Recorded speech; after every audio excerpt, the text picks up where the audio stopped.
When I was growing up, my parents rented Hocus Pocus from the video store, and I remember being absolutely smitten with the Sanderson sisters. Another glorious morning.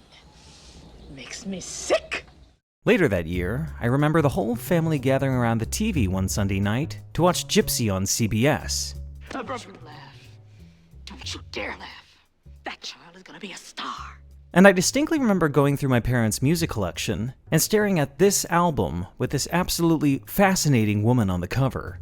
I didn't really know who Bette Midler was until much later. I didn't know anything about her story or her career, only that she seemed to pop up everywhere, and it was often a surprise where she would turn up. You pigs! Oh no, Bette Midler! Then when I was a little older, I began hearing people refer to her as Bathhouse Betty. I'd see this album cover in people's music collections, and though I didn't know why, I knew it was important somehow. Little by little, the divine Miss M revealed herself to me, and I became absolutely obsessed. Bette Midler is a creation of her own. Her distinct style, her so-called trash with flash, had Clive Barnes lovingly referred to her as the tackiest girl in town. Her blend of the outrageous and tug-at-your-heartstrings sentimentality has made her irresistible to audiences through over 50 years. And this video is going to try and explore that, how a young Broadway actress took rejection and created a persona that would make her one of the biggest stars in the world. This is by no means a totally comprehensive look at her career, her movies, her concert appearances, or her albums, but I've done my best to look at the creation of the Divine Miss M and how it's driven her career forward. Before we get started, if you're new to Staged Right and want to see more content like this, make sure to like this video and subscribe to the channel.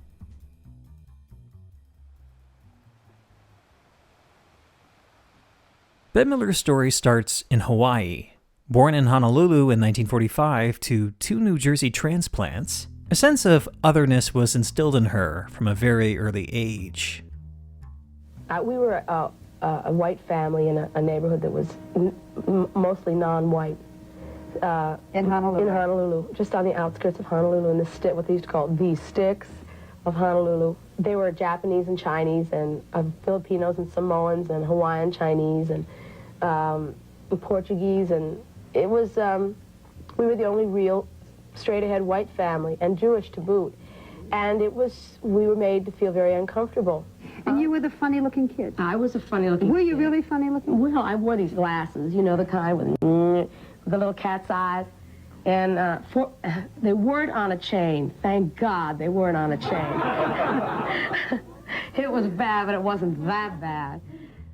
Bette Midler wasn't really born into show business, but she was primed for it from the very beginning. Her mother had named her and the rest of her siblings after her favorite movie stars. She, of course, didn't know Bette Davis was pronounced Betty, not Bet. Sorry.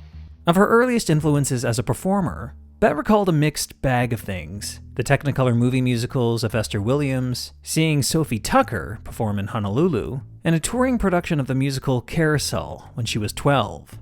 I couldn't get over how beautiful it was, she remembered. I fell so in love with it. Everything else in my life receded once I discovered theater, and my mother was all for my starting on the journey and going full speed ahead. She would go on to study drama at the University of Hawaii, hoping to realize her ambitions for show business, but the remoteness of the only recently designated 50th state still stood as an enormous obstacle for those ambitions. Fortunately for Bette, show business would come to her. In 1965, word came that the 19th century epic Hawaii would shoot partly on location in the Pacific, with director George Roy Hill and casting director Marion Doherty looking to cast true Polynesians.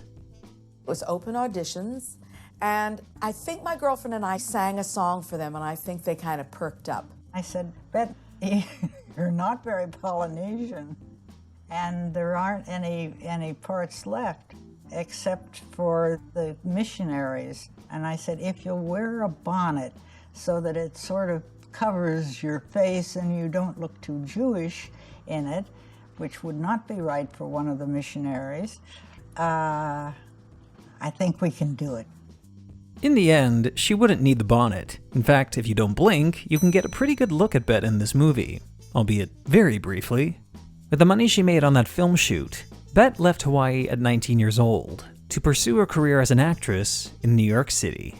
After settling in, she kept herself afloat with small jobs around town, while also lending parts in outrageous off-Broadway musicals like Miss Nefertiti Regrets and Cinderella Revisited, written and directed by the man who would later pen the book for Dreamgirls, Tom Eyen. "I really bloomed in New York," she would say. "I never felt home till I came here. I had no idea what I was doing. It was all instinct and guts, just elbowing my way into the wings." Those instincts would eventually pay off when in November of 1966, she joined the company of Fiddler on the Roof on Broadway as a replacement in the ensemble, later being promoted to the part of Tzeitel full-time. She would later end up performing on the 1968 Tony telecast, representing the last three winners of Best Musical, Cabaret, Man of La Mancha, and of course, Fiddler, all of which were still running at the time.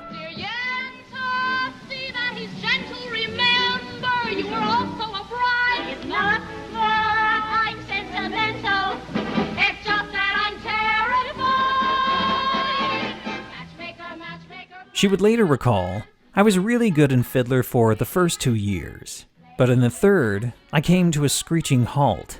Through all of this, she was still making the same weekly salary that she had started with. The producers had refused her request for a pay raise, about $25 more, and while auditioning for other Broadway shows, she became frustrated with casting directors, dismissed as a character type, told she wasn't pretty, which she intuitively read as code for look too Jewish. I really was anxious to have a long career in the theater, where you went from character to character, from role to role. But it doesn't work that way in the professional theater in the States. You get into a show, if you're on Broadway, you get into a show and then you stay with the show until you get another job. And the other job, it's hard to find jobs because it's pretty much of a closed shop. If you're not, they have a number of great ladies already, and they're not looking for too many others, I think it's important to note that the Broadway theater at this time, not to mention the rest of New York City, was on the decline. First Amendment protections had made Times Square and the surrounding theater district a hub of sleazy activity, with no shortage of peep shows, sex workers, and drug dealing. Bette would recall, "I didn't notice that there was anything wrong with the city when I first arrived. All I knew was that there were theaters there, and real people on stage, and that was all I could think of." But as time went on, it would prove harder and harder not to see that something was wrong. And over time, the sleaziness of Times Square would keep tourists away from the theater district. What's more, producing shows on Broadway was becoming more and more expensive. Young and exciting theater stars of the 1960s, like Robert Redford and Barbra Streisand, were moving out to the West Coast, leaving behind them an old guard of writers and producers that were suspicious of innovation and ill-equipped to address the chaotic and shifting culture of the time. As well as professional troubles, Bette was dealt a personal loss with the death of her sister Judith in a freak car accident in the theater district. She would later reflect that this trying period would push her toward new endeavors, perhaps those away from the theater. At the suggestion of her co-star Marta Heflin, Bette would finish her performances of Fiddler on the Roof and sing at open mic nights at clubs like the Improv on West 44th Street or at Hilly's down on 9th Street. The cabaret and coffeehouse scene of Greenwich Village had seen the start of performers like Bob Dylan and Joni Mitchell in the early 1960s. Now, the late 60s and early 70s would give way to a new crop of talents that included Bette Midler, and eventually artists like Phoebe Snow and Bruce Springsteen. A contemporary of Bette's would say, "We were just kids, and we were trying our hands at singing in front of an audience and trying out new material." Initially trying to emulate torch singers like Helen Morgan and Billie Holiday, this period would be invaluable for Bette. I had my little bag of music and I sang some ballad, I don't know, it never entered my mind or something like that. And then the third song, you were allowed 3 songs, was God Bless the Child. And I had this out-of-body experience. I mean, I didn't even know who was singing. Somebody took over my body, and these waves of sorrow and, revenge came out. And there I was. And it was an experience that was so transformative that I knew that I had turned a corner. and that this was a way out. This was my exit from the theater. After leaving Fiddler on the Roof in 1969, Bette briefly performed in the off-Broadway rock musical Salvation. But in April of 1970, the show closed, and she found herself unemployed. Sometime after this, an acting teacher of Bette's told her that a friend of his was looking for a singer in a most unusual venue.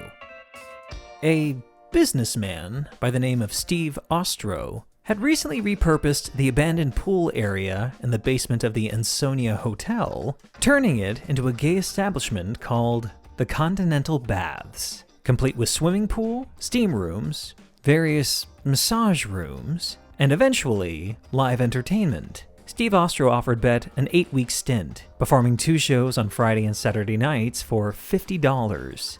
Located at Broadway and 74th Street, the Continental Baths was only a short walk from Bette's apartment on the Upper West Side, an ideal arrangement for this late and unusual gig, which began in July of 1970. Bette Midler's time at the Continental Baths is a watershed moment in her career. Today, the notion of a room full of gays worshipping a diva on stage isn't really such a novel idea. But in Bette's case, context is everything.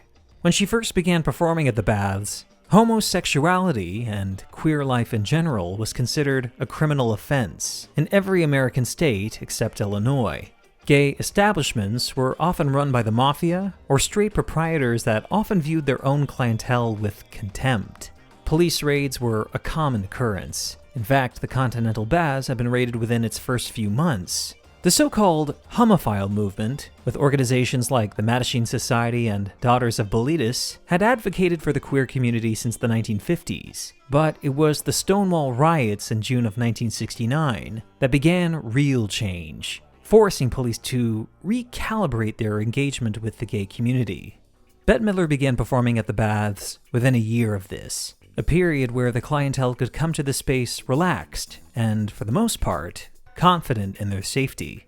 No one could claim that Bette's first performances at the Continental Baths were an outright success. She almost never talked to the audience between numbers, and most of her material at that time was of the torch song ilk, perhaps a bit incongruous in this particular environment. She also soon learned that many in her audience were regulars at the Baths, pushing her to find even more material and making sure that not one performance was like the last. It was at this point that 2 mentors from Fiddler on the Roof came to her aid, dancer Ben Gillespie and a hair and wig man named Bill Hennessy, sometimes known as Mr. Gerard. They suggested that she create a character, someone that emulated earthy figures like Mae West or Sophie Tucker, a bawdy, outrageous stage persona that would fit right into this unusual setting. She began experimenting with her wardrobe, a mishmash of classic thrift pieces and tacky adornments, a style that she lovingly referred to as trash with flash. As this persona began to take shape before an audience, the effect was almost immediate. She would recall, "The more outrageous I was, the more they liked it." Bill Hennessy would assist in writing patter for Bette between songs. Also being her hairstylist, he would give her the fiery red hair that she would be known for about this time. He's actually mentioned in her early act, or at least his hairdresser alias, Mr. Gerard. Incredible place. My hairdresser, the divine Mr. Gerard. He works in the beauty salon at the 34th Street subway station. Bette's time at the Baths would eventually earn her the nickname Bathhouse Betty, but it was Bill Hennessy that would be instrumental in bestowing Bette with the name of her stage persona. She said he once told her, "In the hair world, my name is Mr. Gerard, but you can call me Mr. G." And so I became Miss M. At some point during her engagement at the Baths, Steve Ostro asked Bette how she wanted to be introduced. She said simply, "Just say I'm divine." The pieces were there, and those attending her shows were intrigued. But debatably, her act really took off when her departing accompanist Billy Cunningham recommended his friend, a young pianist named Barry Manilow, then working as a vocal coach and writing jingles for commercials. Initially, they didn't get on at all. One of them described their first meeting as hate at first sight. But once they began performing together, they clicked. Usually Bette would pick the songs, and then Barry would arrange them, giving them his own flair and pacing that she in turn would respond to. Her setlist became more varied, with songs by Bob Dylan and Joni Mitchell, Brecht and Weill, the Andrews Sisters, and the Dixie Cups. And an original song by Buzzy Linhart and Mark Moogie Klingman would also make its way into her act, a song which subsequently became her anthem. But you got to have friends.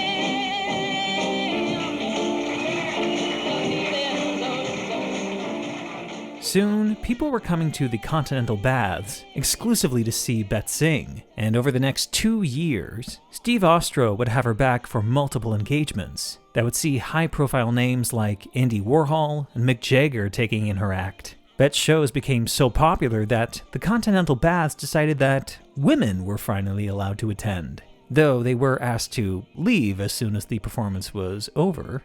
Writer Marie Morreale recalled, "I had friends who used to go there. I guess I had envisioned some sort of a Roman orgy, but it wasn't like that at all. It was just lots of people hanging around. No one was running around naked or anything like that, but you knew that there was sex on the premises. There was a decadent feeling about it, because it was a new policy, letting women in there. It was like entering a taboo area.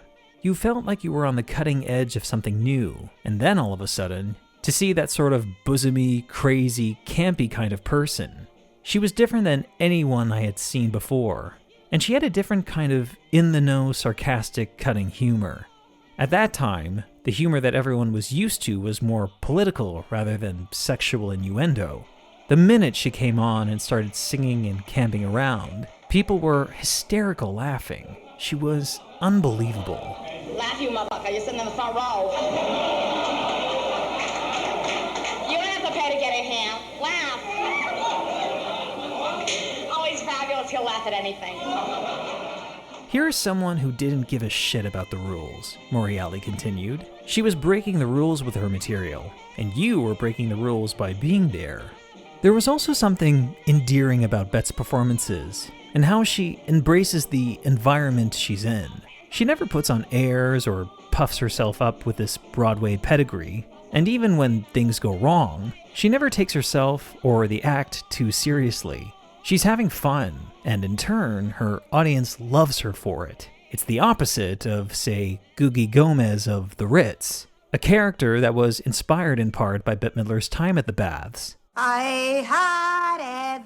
In large part, thanks to her time playing the Tubbs, Bette Midler is considered an icon in the gay community, and as she gradually pivoted towards mainstream appeal in the early 1970s, it was a subject that most journalists and the culture at large didn't really know how to talk about.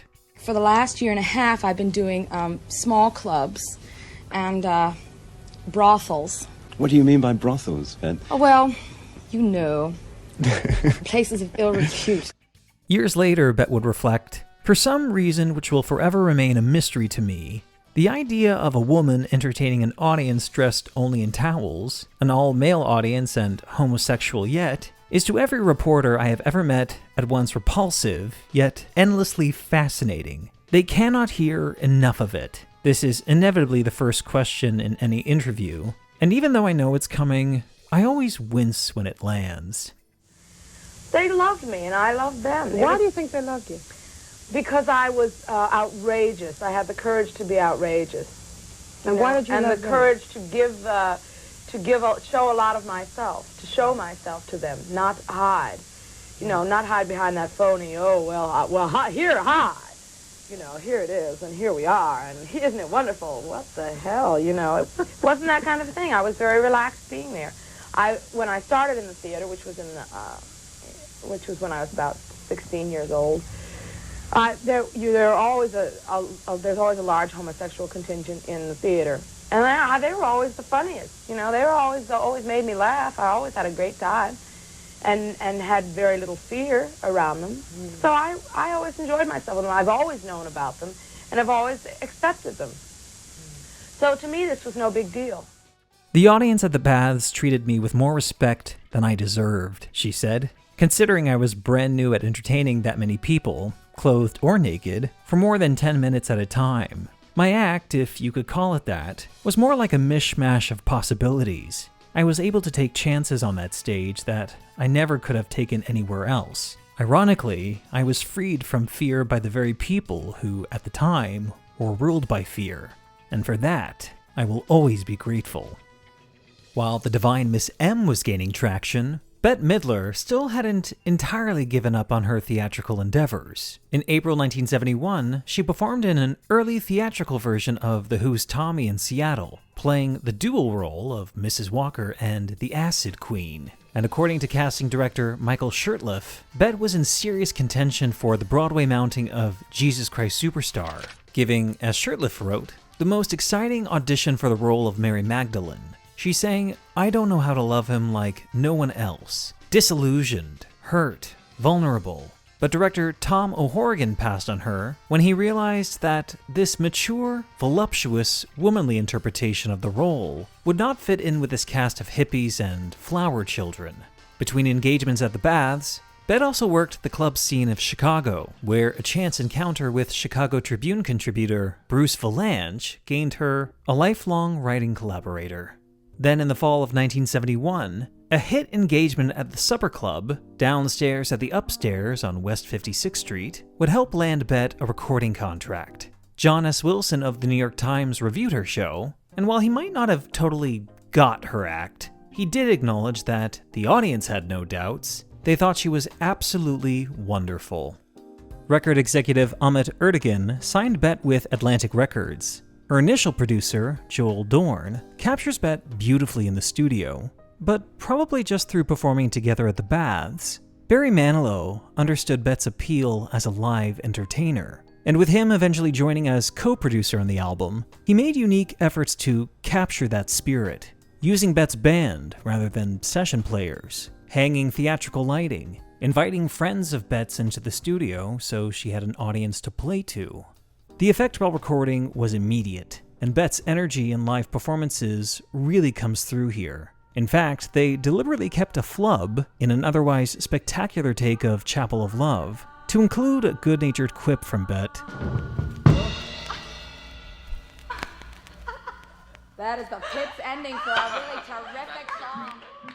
Side 2 of the record is bookended by two different versions of the song Friends. Joel Dorn's initial recording, melancholic, reflective, and then Barry Manilow's version, jubilant, celebratory, much closer to the version that Bette was singing at the Baths. Their juxtaposition gives a satisfying evolution to the spirit of the song, as well as representing two different sensibilities of not just Dorn and Manilow, but Bette Midler as a performer that can whip the audience into a frenzy and then disarm them with earnestness. Artist Richard Amsel would be responsible for the album cover. His simple but artful design would become iconic, and his rendering of the Divine Miss M character would be used in Bette's marketing for years. The Divine Miss M sold 100,000 copies in its first month, quickly certifying gold, with Do You Want to Dance, Friends, and Boogie Woogie Bugle Boy charting on Billboard. Bette was no longer just a New York figure, but a national star. I said it before when you were first on the show, and I mean it. I said, you're going to be something to contend with. You're going to be a big star in this business because you are unique and you're different.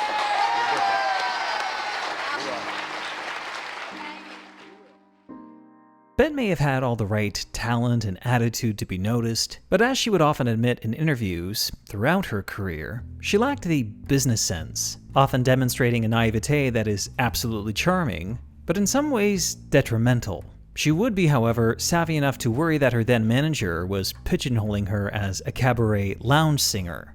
Enter Aaron Russo, a Chicago-based impresario that became Bette's new manager.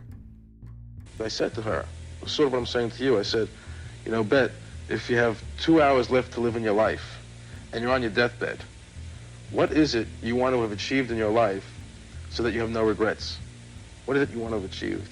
And she thought for about 3 seconds, 4 seconds, and said, I want to be a legend. You know, I didn't mean exactly that my name would be on everyone's lips. What I meant was that there was a certain kind of respect that I was looking for.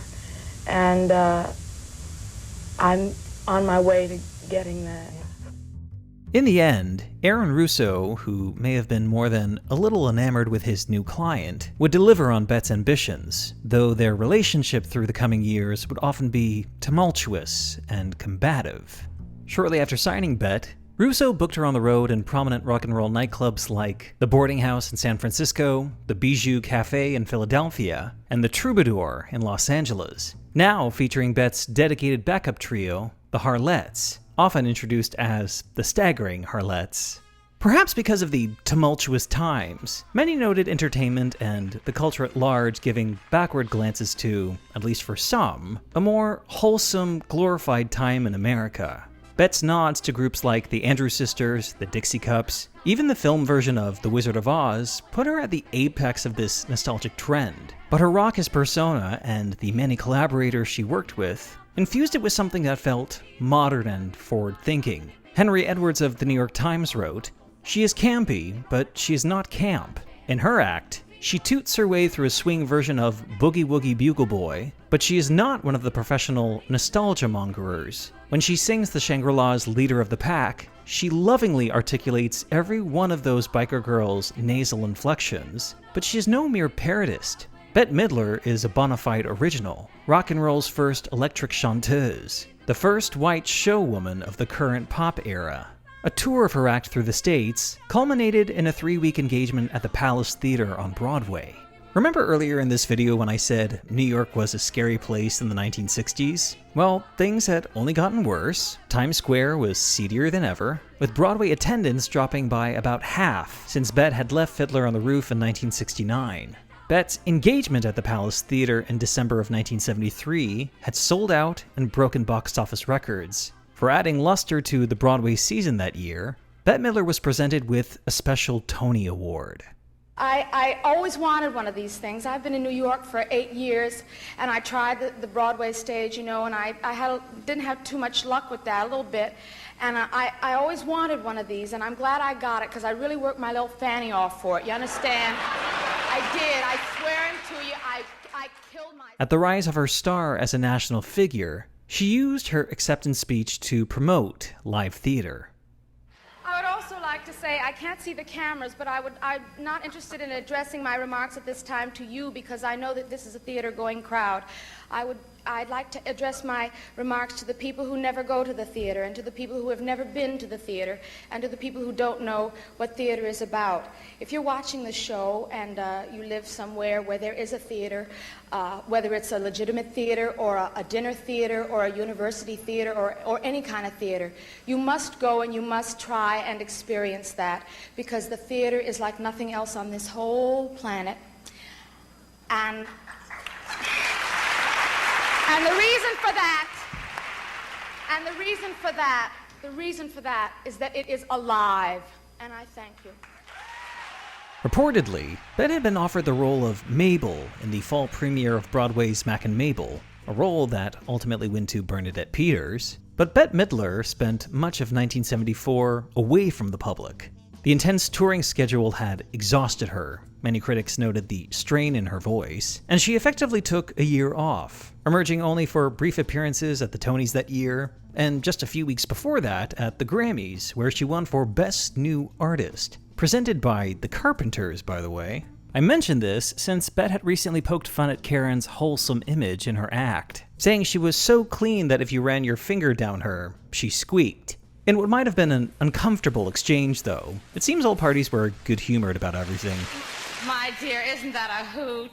Me and Miss Karen, what a hoot. Thank you very much. I'm surprised she didn't hit me over the head with it.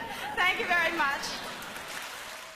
At the beginning of 1975, Aaron Russo spent no time getting Bette back to work, appearing on the very first episode of The Cher Show alongside Flip Wilson and Elton John, then returning to Broadway for her brand new show called Clams and a Half-Shell Review. One reviewer coined it as a play without a plot, a concert without the gaps. Bette Midler biographer Kevin Winkler writes, "Designer Tony Walton pulled off a genuine coup de théâtre to close the first act. As a New York City skyline unfurled as if going up into the clouds, the top of the Empire State Building gradually appeared, with King Kong himself perched at the top, his arms swung around from behind, with Midler in his grip.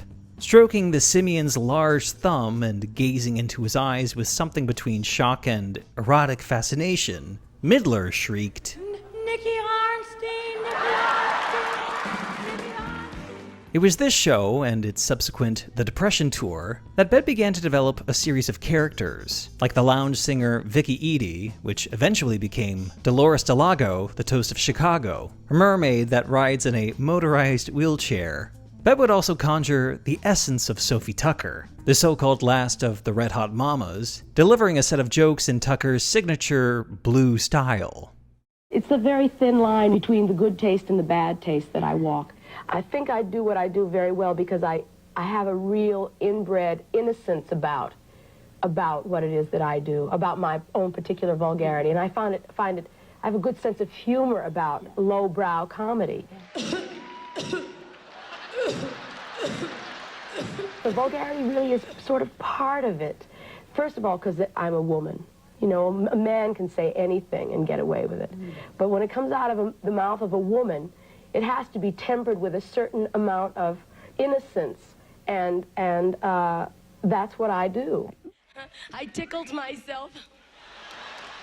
Following the release of her second album in 1973, Barry Manilow ventured off on his own solo career, which, in a way, parted Bette with a key collaborator who understood her sensibilities. She'd continue recording with Atlantic Records, but her subsequent albums never sold particularly well, with A&R pushing her in a singer-songwriter light, even at one point to Bette's bemusement as a disco queen.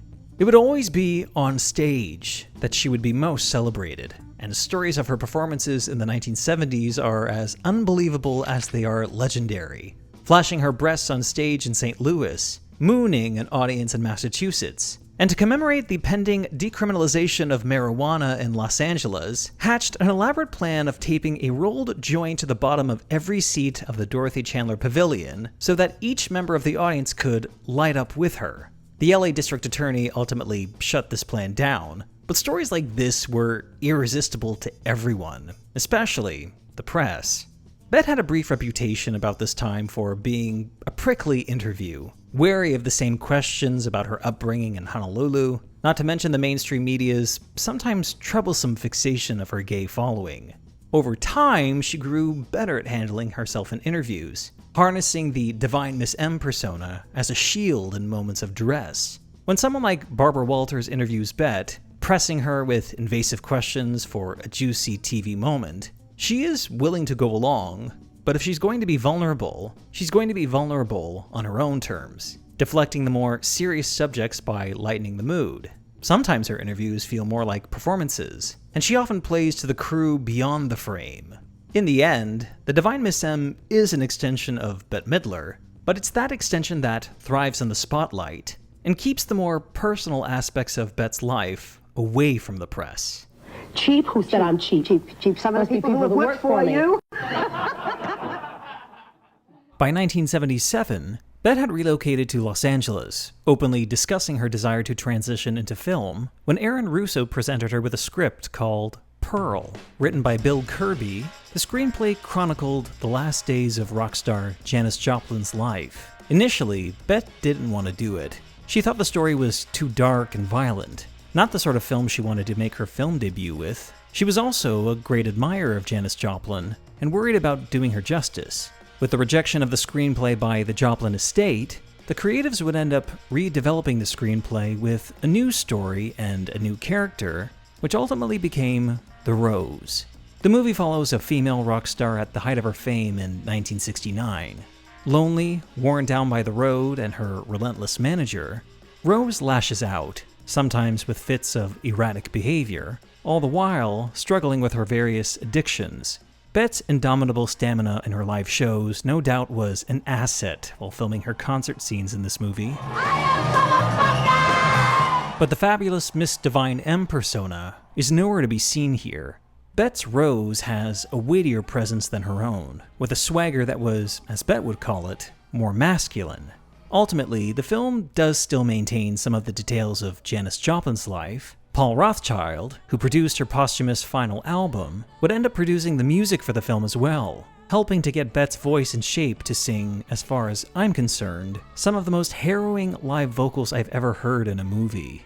She's also rather impressive in the movie's rare, tender moments. By her own admission, these were the moments that terrified her the most, and it's often to director Mark Rydell's credit that she seems so at ease. This scene with Harry Dean Stanton is one of my favorites. Rose is thrilled to meet a musical idol of hers, only to be crushed when he insults and dismisses her. The devastation on Bette's face is subtle but palpably painful. Apparently, Harry Dean had been equally unpleasant to Bette on set while filming this scene, which may be why it is so evocative.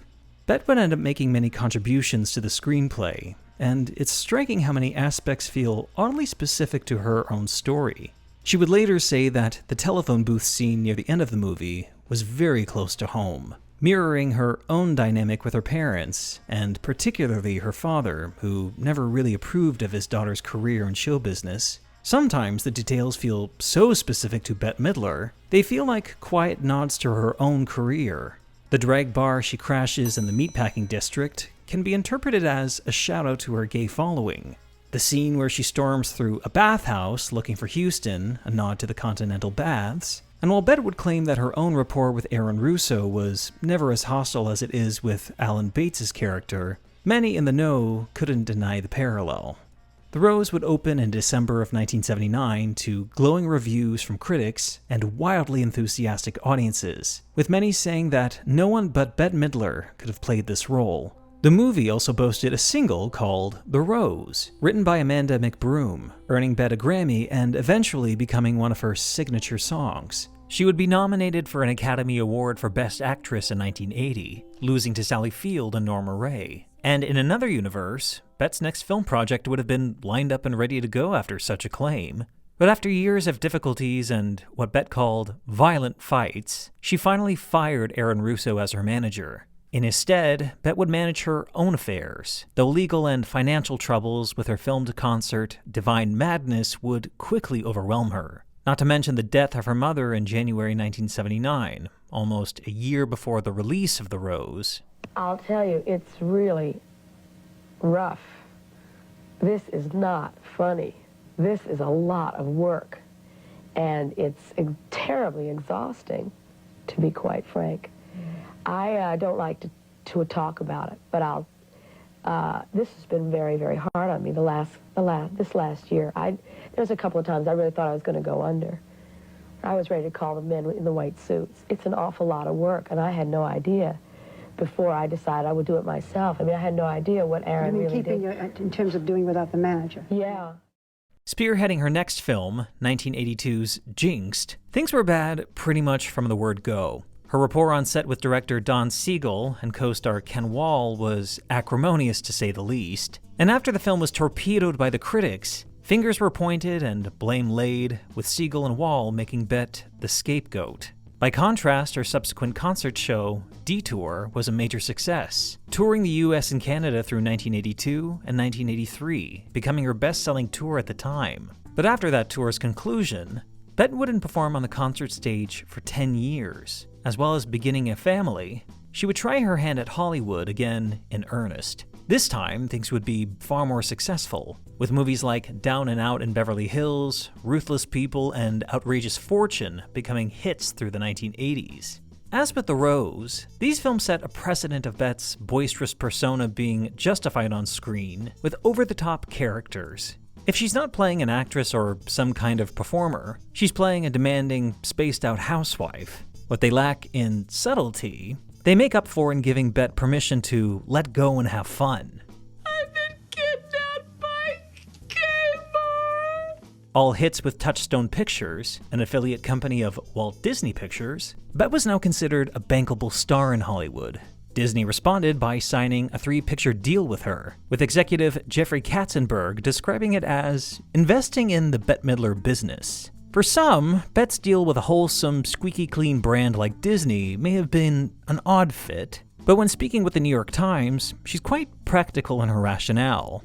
These people are the only ones in town who gave me a job. I did The Rose and never got another job for 5 years. I finally did Jinxed, and Jinxed really put me in the sewer. And after the proverbial 7 years of lean, I'm marketable again. And these people are the ones who did it for me. Why shouldn't I be loyal to them?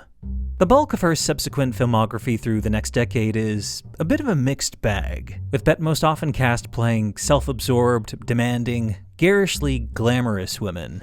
Miss Shelton, is this how we dress for the office? You look like a blood clot. In a way, these broad characterizations are a natural progression from the divine Miss M persona. Like her stage persona, Bette is larger than life, which is, of course, antithetical to film and television. In the case of playing Mama Rose in 1993's TV version of Gypsy, larger than life, for the most part, does work. This performance would garner excellent ratings and pretty much universal acclaim, though I'm not gonna lie, I do wonder in some other timeline, say one that wasn't so close to the 1989 revival with Tyne Daly, what Bette Midler would have been like playing this role on stage, say in a long-awaited return for Broadway. A reviewer once commended Bette for swinging big in her concert work, at the same time acknowledging that not every swing was a hit. With regards to film, this may be best exemplified with 1991's For the Boys. Here Bette plays Dixie Leonard, a World War II USO performer whose on and off again relationship with fellow performer Eddie Sparks plays out over 50 years. Alone in the dark with thousands of men.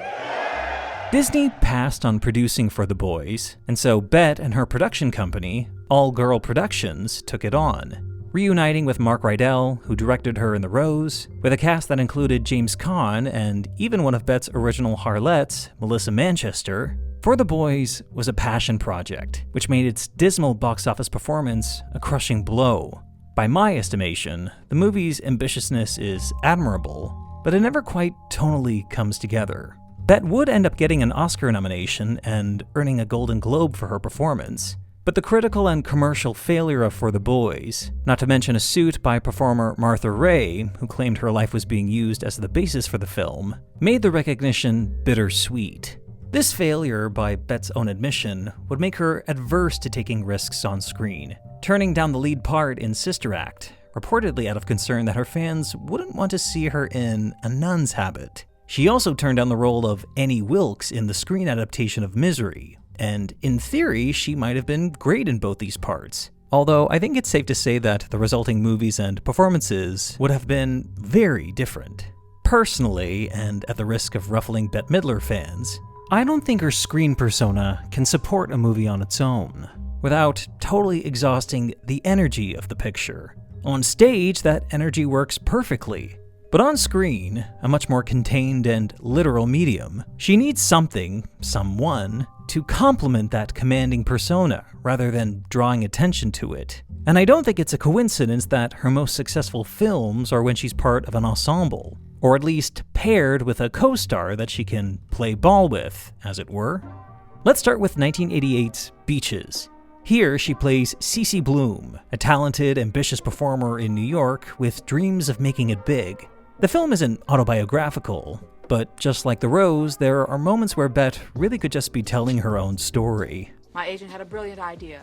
He thinks I should be a disco queen. What do you think?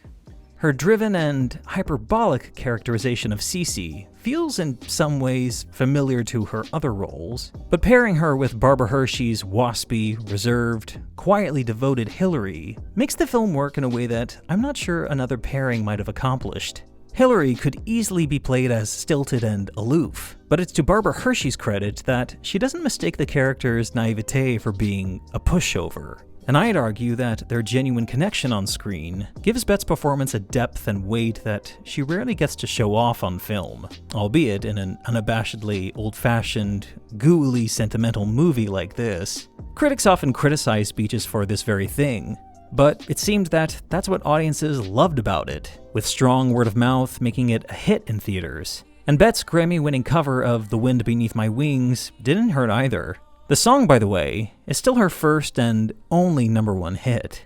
Continuing her success in ensembles, 1996's The First Wives Club has Bette appearing opposite Goldie Hawn and Diane Keaton as a trio of jilted wives who team up seeking retribution against their dubious husbands. If Bette is campy and outrageous, then so is everyone else in this movie. Everyone takes such delight in Robert Harling's script, and not once does anyone in the main trio feel pushed to the side or outshone. The movie earned $181 million at the box office and is still, as of this video's publication, Bette's highest-grossing film. And I would of course be remiss not to mention 1993's Hocus Pocus. Appearing in yet another trio, Bette's garishly glamorous Winifred is undoubtedly the showiest of the Sanderson sisters, chewing the scenery with her frizzy updo, her bugging eyes, and those absolutely iconic teeth. Kathy Najimy's Derpy Mary and Sarah Jessica Parker's Floozy Sarah complete the trio to make the Sanderson sisters the villains you secretly love to root for in this movie. Hocus Pocus wasn't really a success when it first came out. It performed modestly at the box office, and critics like Roger Ebert grumpily bemoaned that it was more concerned with whimsy and vibes than an actual story, which, like, fair. But echoing the critical discourse of Beaches, that's what people loved about this movie. Its subsequent home video sales and annual airings at Halloween made it an unexpected success, a perennial favorite amidst the queer community, and for some, Bette's most celebrated film role to date.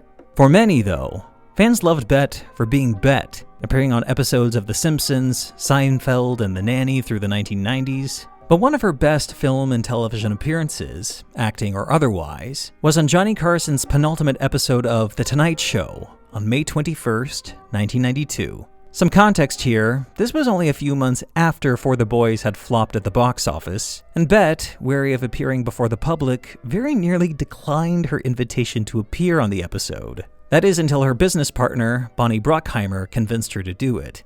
The subsequent appearance would make television history. After sitting down with Johnny Carson and fellow guest Robin Williams, Bette sings You Made Me Love You, with revised lyrics and lighthearted jabs at Carson. I watched your hair turn slowly from dark to white, and when I can't sleep, I count your wives at night. Later, the two share an impromptu duet with the song Here's That Rainy Day, which is genuinely lovely. But the moment that everyone would take away from that night was her closing song, with frequent collaborator Mark Shaman at the piano. Bette sings One for My Baby and One for the Road, first out to the audience, then with the camera peering over her shoulder to Johnny at his desk.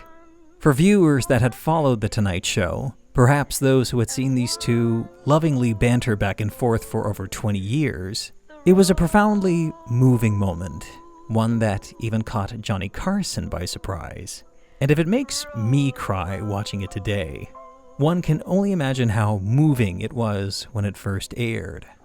To those who haven't yet had the pleasure, you must watch this episode.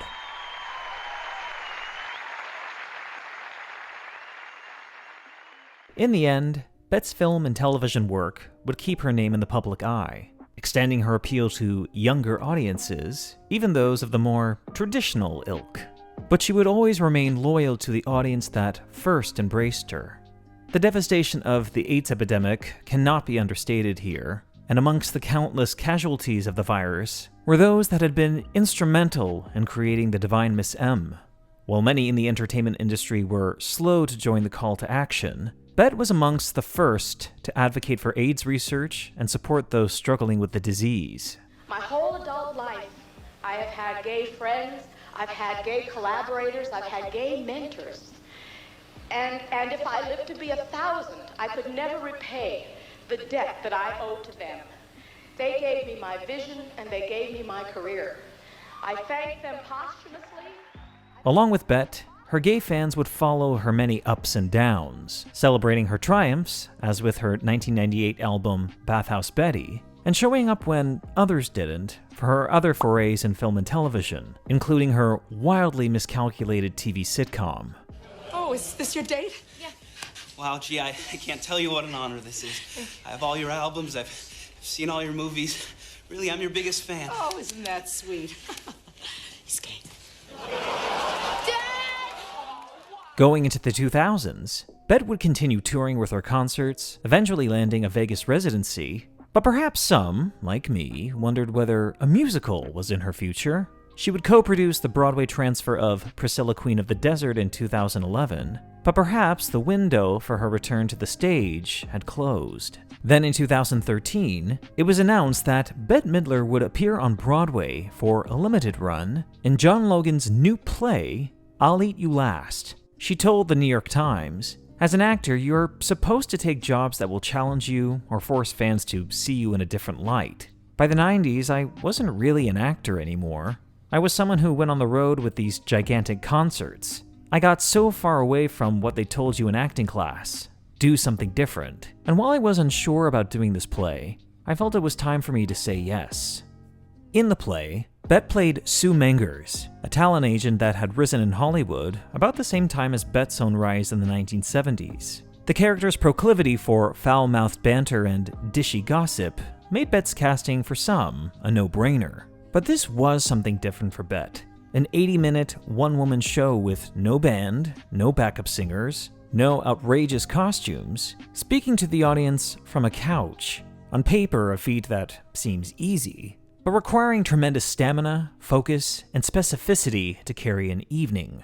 Reviewing the show for the New York Times, Charles Isherwood called Bette's performance the most lusciously entertaining performance of the Broadway season.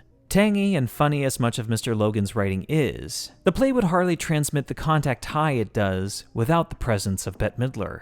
It is hard to imagine any other actor imbuing the character with the same seductive effervescence, or giving a feeling of perpetual motion to a 90-minute monologue without even standing up. Like I always say, if you can't say anything nice about someone, come sit by me!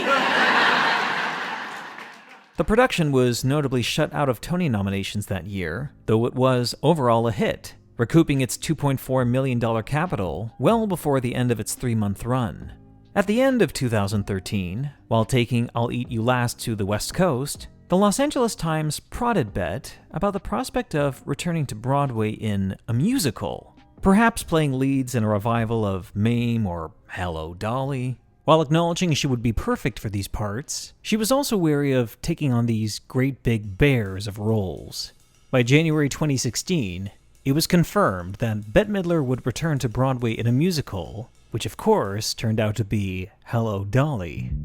Often considered one of the last great musicals of the golden age of Broadway, the part of Dolly Levi in Hello, Dolly is indelibly linked to the woman that first created the part, Carol Channing. Many other actresses have taken on the role as well, notably Ginger Rogers, Pearl Bailey, Ethel Merman, and Mary Martin. And every time an actress inhabits the part of Dolly Levi, the role has bent to fit the needs of that performer.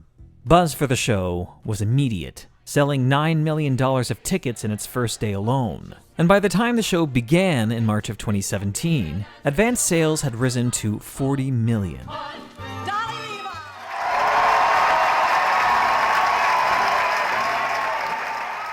It wasn't lost on some that Hello, Dolly was less about her inhabiting an iconic role, and more of a momentous occasion where a celebrated performer returns to their old stomping grounds. The show, after all, was to play the Schubert Theater on West 44th Street, the same theater she'd performed Matchmaker at the Tonys in 1968, the same theater where she'd accepted her special Tony from Johnny Carson in 1974, and just down the street from the Majestic, where she played in Fiddler on the Roof all those years ago. Bette's reviews certainly suggested a momentous occasion. While most critics noted her voice had thinned in her later years, many, like Alexis Soloski of The Guardian, called Bette irresistible, saying that she was an adored and adorable presence. David Rooney of The Hollywood Reporter said, "I can't recall the last time I felt a crowd so frothed up with excitement at a Broadway show. And in a testament to the spirit of the veteran showbiz troopers who are now a vanishing breed, Midler soaks it up like a heat-seeking beacon and then beams it right back out into the house." For the New York Times, Ben Brantley quipped the show really should have been called Hello, Bette, saying, "Miss Midler isn't coasting on the goodwill of theatergoers who remember her as the queen of the 1980s movie comedies, or as the bawdy earth goddess of self-satirizing reviews from the 70s onward. Miss Midler works hard for her ovations, while making you feel that the pleasure is all hers. Pretty much everything she does stops the show. As for that much-anticipated moment, when she puts on fire engine red plumes in sequence to lead a cakewalk of singing waiters, well, let's just hope that this show's producers have earthquake insurance."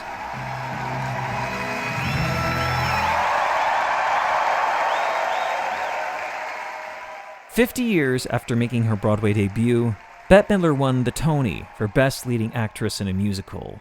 The production, of course, was a hit, eventually featuring Donna Murphy, superstar alternate extraordinaire, performing on Tuesday nights.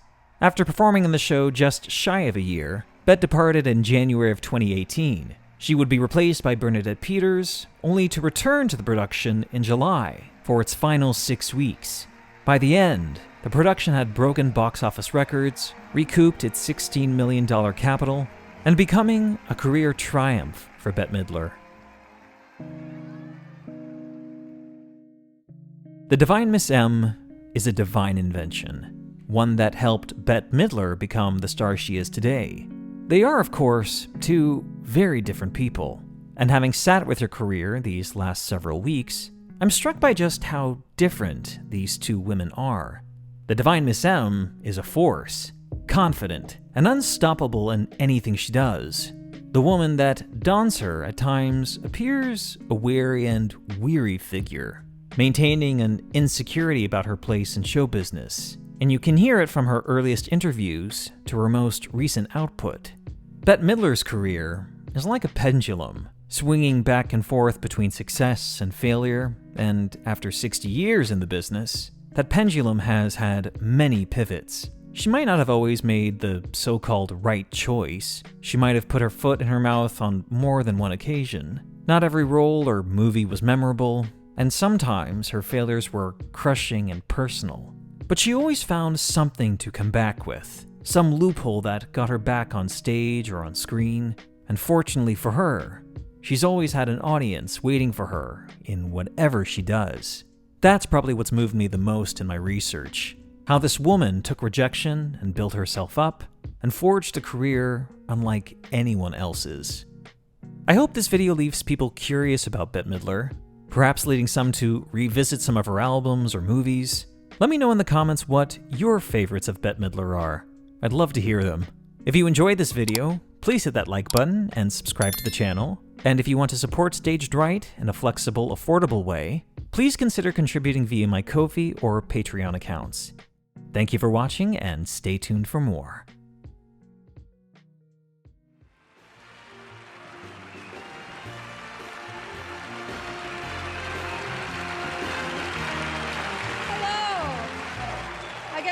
I guess you didn't think it was possible for anyone to overdress for this affair.